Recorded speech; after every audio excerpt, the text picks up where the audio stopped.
Mother's Day weekend, WVVA received several viewer messages pointing to a Facebook post with more than 100 shares.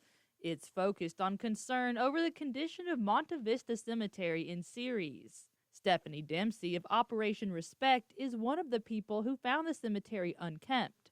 She says she stopped by to see how many flags her organization would need to place there for Memorial Day. But what she found was a disappointment that hit close to home. My grandfather is buried here, and I live nearby. I noticed it was overgrown. The overgrowth fueled an outrage not only for Dempsey but for others.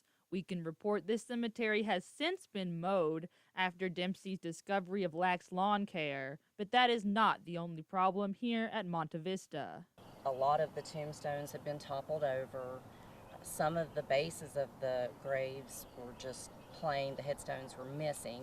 Possibly the most heartbreaking of all, headstones piled up behind the mausoleum. Monte Vista is perpetual care, meaning that they are responsible for the continued upkeep of the grounds. People pay good money for perpetual care, and this looks more like perpetual neglect. It prompted an immediate effort to reach the management company. The number listed for Monte Vista is disconnected. Your call cannot be completed as dialed. This land is no longer locally owned. The cemetery belongs to a corporation called Everstory Partners based in Philadelphia, Pennsylvania.